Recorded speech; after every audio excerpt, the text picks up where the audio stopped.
Good morning, students. I am Rahul Kumar Gupta, your math teacher. Students, in previous video we discuss about basic introduction of class 9th is related to statics. ठीक है, आज से अपन class 10th में statics की form में जो जो आपके टॉपिक्स आने वाले हैं वो स्टार्ट करेंगे। कल मैंने आपको बता दिया था कि अनग्रुप डेटा और ग्रुप डेटा क्या होता है। अनग्रुप तक अपन ने 9th क्लास में पढ़ा था, अब अपन ग्रुप डेटा पढ़ेंगे। मतलब आपको ऑब्जर्वेशन के साथ साथ उनकी फ्रीक्वेंसी भी गिवन होगी।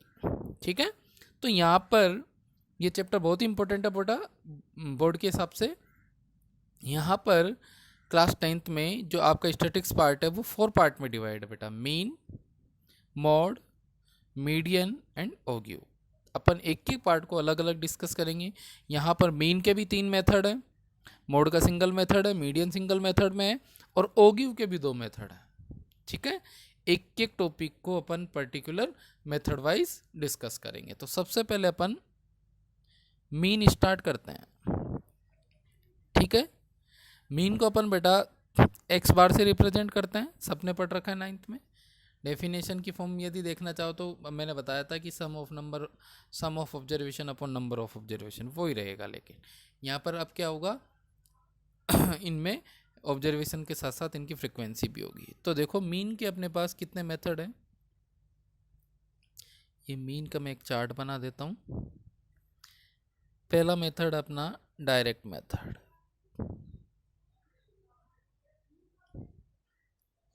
ठीक है। दूसरा मेथड अपना assume mean method. Assume mean method मतलब इसमें अपन को बेटा एक वैल्यू एज्यूम करनी होती है। वो वैल्यू एज्यूम आप कोई से भी कर सकते हो। थर्ड होता है स्टेप डेविएशन मेथड। एग्जाम में बेटा यदि डायरेक्ट मीन पूछे तो आप किसी भी मेथड से कर सकते हो। यदि एग्जाम में आपसे पूछते हैं पर्टिकुलर कि आप डायरेक्ट मेथड से करो तो डायरेक्ट से करना पड़ेगा, एज्यूम मीन मेथड से करो तो एज्यूम मीन मेथड से करना पड़ेगा, स्टेप डेविएशन मेथड से करो तो स्टेप डेविएशन मेथड से करना पड़ेगा। और यदि कुछ भी नहीं कहता तो आप तीनों मेथड में से किसी भी मेथड से मीन निकाल सकते हो। तो सबसे पहले अपन स्टार्ट करते हैं डायरेक्ट मेथड। ठीक है, डायरेक्ट मेथड में बेटा जो अपन ने 9th क्लास तक पढ़ा है वो डायरेक्ट मेथड है। उसके बाद एक्स्ट्रा फिर भी अपन को डिस्कस करना पड़ेगा कि सपोज आपके यहाँ पर मीन, डायरेक्ट मेथड में मीन का फॉर्मूला याद करें आप कि मीन एक्स बार, इसका फॉर्मूला होता है अपना sigma f i x i upon sigma f I. Sigma का मतलब सबको पता ही है, इसको समेशन भी बोलते हैं, सिग्मा भी बोलते हैं। मतलब सम ऑफ किसका, फ्रीक्वेंसीज का, सम ऑफ किसका, फ्रीक्वेंसी और ऑब्जर्वेशन के मल्टीप्लिकेशन का। मैं टेबल से बताऊंगा अभी जब ज़्यादा क्लियर होगा। अब यहाँ पर एक थोड़ा सा आपको ध्यान देने की ज़रूरत है बेटा। ये आई क्या होता है, ये आई शो करता है आपके नंबर ऑफ ऑब्जर्वेशन को। ठीक है, आई में क्या होता है कि बेटा आपको अलग अलग क्वेश्चन में अलग अलग ऑब्जर्वेशन और उनकी रेस्पेक्टिव फ्रीक्वेंसीज गिवन होती है। तो पर्टिकुलर क्या होता है कि आई की वैल्यू फिक्स नहीं होती है, अलग अलग क्वेश्चन के लिए आई की वैल्यू वेरी होती रहती है। तो इसके लिए अपन ने क्या किया कि आई की वैल्यू हमेशा अपन 1 से n चलाते हैं, क्योंकि फर्स्ट ऑब्जर्वेशन को अपन 1 देते हैं। किसी क्वेश्चन में 10 ऑब्जर्वेशन रहेंगे, किसी में 15, किसी में 12, किसी में 6, किसी में 8। तो यहाँ पर क्या है कि ऑब्जर्वेशंस की वैल्यू क्या होती है, वेरी होती रहती है। तो अपन ने ये, और फॉर्मूला हर किसी के लिए अलग अलग थोड़ी होगा कि 8 ऑब्जर्वेशन के लिए आई की वैल्यू 1 से 8, 10 के लिए आई की वैल्यू 1 से नहीं। तो अपन ने क्या किया, इसको फिक्स कर दिया कि आई की वैल्यू हमेशा 1 से लेकर n तक चलेगी। 1 मतलब first observation, n last observation, उसमें कितने 8 हैं। किसी में 8 है तो 8 आ जाएगा, किसी में 10 है तो 10 आ जाएगा, किसी में 20 है तो 20 आ जाएगा। ऐसे ही उनकी फ्रीक्वेंसी आई की वैल्यू 1 to n। आपको हमेशा याद रखना हर फॉर्मूले में आपकी आई की जो वैल्यू होगी वो 1 to n चलेगी। ज़्यादा लोड लेने की ज़रूरत नहीं है इसमें, ये नंबर ऑफ ऑब्जर्वेशन को शो करती है। ठीक है, अब ये फॉर्मूला आपको याद करना है कि डायरेक्ट मेथड से अपन को मीन ऐसे निकालना है। ठीक है, अब इस पे जो क्वेश्चंस बनते हैं बेटा वो कैसे बनते हैं, अच्छे से देखना, आपको फॉर्मूला भी अप्लाई करना आ जाएगा, क्वेश्चन सोल्व करना भी आ जाएगा। ठीक है, आपको 14.1 में सभी में अलग अलग मेथड से, आप चाहो तो पूरी 14.1 को या 14 चैप्टर को पूरे को एक एक सवाल को आप डायरेक्ट मेथड से कर सकते हो मीन के लिए। ठीक है, तो अपन पहला क्वेश्चन स्टार्ट करते हैं कि मीन कैसे निकालते हैं।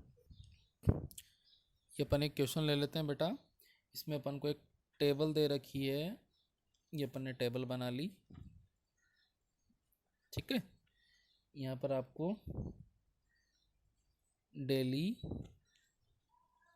वेजेस दे रखा है, ये आपको इन रुपीस पैसों में दे रखी है, और ये आपको नंबर ऑफ वर्कर्स दे रखे हैं। यह आपकी एक्सरसाइज 14.1 का क्वेश्चन नंबर 2 है। ठीक है, आपको यहाँ पे दे रखा है 500 to 520,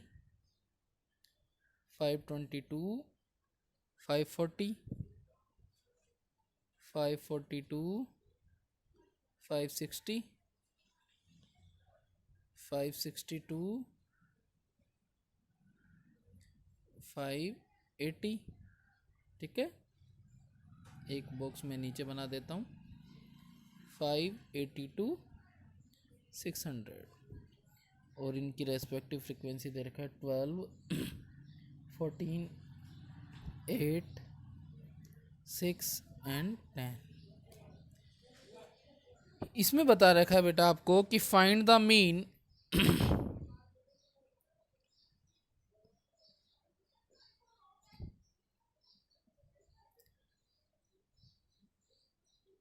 daily wages of the workers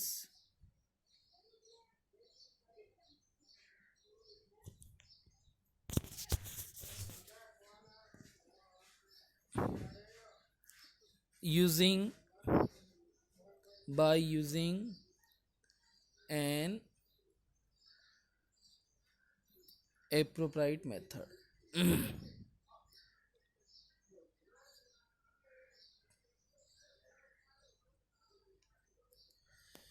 आपको क्वेश्चन दिया हुआ है, यहाँ पर आपको डेली वेजेस दिए हुए हैं, मतलब आपको क्लास इंटरवल दिया है 500 to 520, 520 to 540, 540 to 560, 560 to 580 and 580 to 600, और ये इनकी रेस्पेक्टिव फ्रीक्वेंसीज दी है जो कि नंबर ऑफ वर्कर्स की फॉर्म में है 12, 14, 8, 6 एंड 10। ये कह रहा है find the mean daily wages of the worker in the factory by using an appropriate method. आप किसी भी मेथड से इसमें मीन निकालें आप। तो देखो पहले अपन क्या करेंगे बेटा, मीन निकालने के लिए अपन को चाहिए होता है एक्स आई क्या होता है, मैंने कल ही बताया था आपको, क्लास मार्क होता है वही एक्स आई होता है। क्लास मार्क कैसे निकालते हैं अपन, upper limit plus lower limit divide by 2। तो एक बार इसको अपन टेबल बना लेते हैं, यहाँ पर 500 to 520,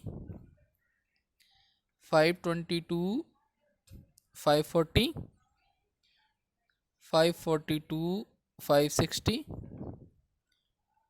560 to 580 और 580 to 600। ये तो आपका सी आई हो गया, क्लास इंटरवल हो गया। ठीक है, और ये आपकी एफ आई फ्रीक्वेंसी क्या है बेटा, 12, 14, 8, 6 और 10। अब अपन इसको सबसे पहले डायरेक्ट मेथड से करते हैं। ठीक है, डायरेक्ट मेथड से करने के लिए अपन को फॉर्मूला क्या है कि sigma f i x i upon sigma f आई। अपने पास एफ आई तो है, एक्स आई नहीं है, तो अपन एक्स आई कैसे निकालते हैं वो देखो आप। एक्स आई क्या करते हैं बेटा, अपन दो मेथड है अपने पास। सबसे पहले एक्स आई निकालने का पैटर्न, एक्स आई निकालने का जो मेथड है वो मैं बताता हूँ आपको कि एक्स आई कैसे निकालते हैं।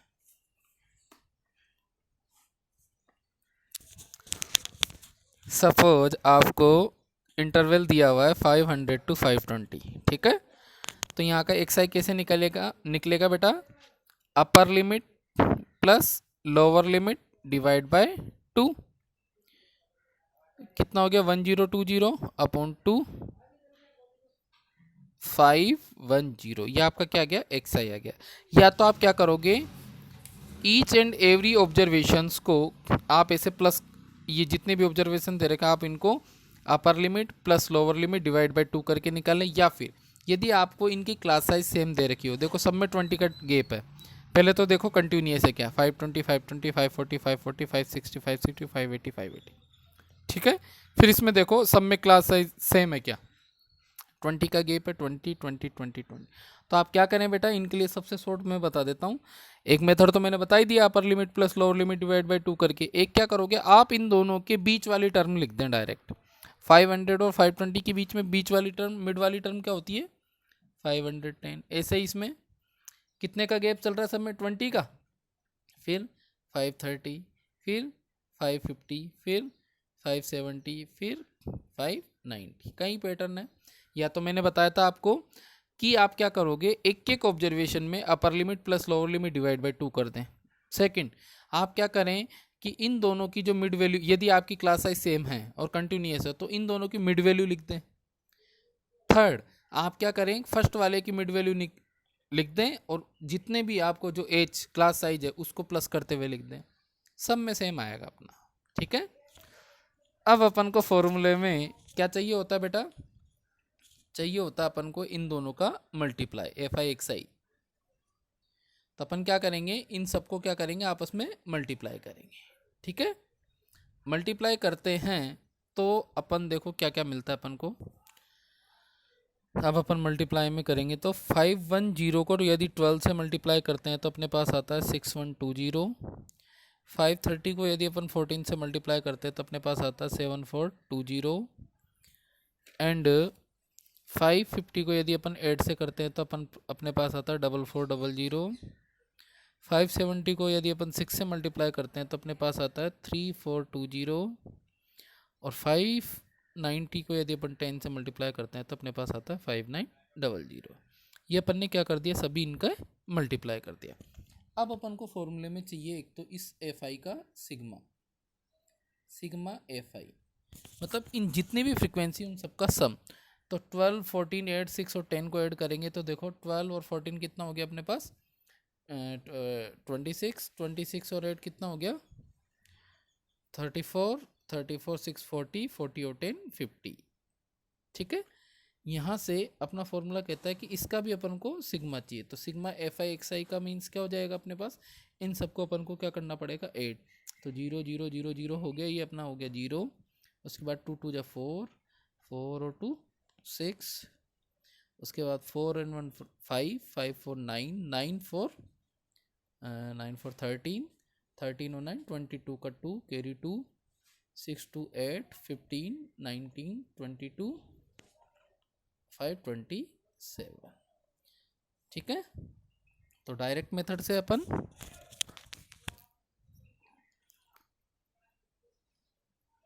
मीन एक्स बार, फॉर्मूला बताया था मैंने आपको, sigma f i x i upon sigma f i, i की वैल्यू 1 to n और आई की वैल्यू 1 to n।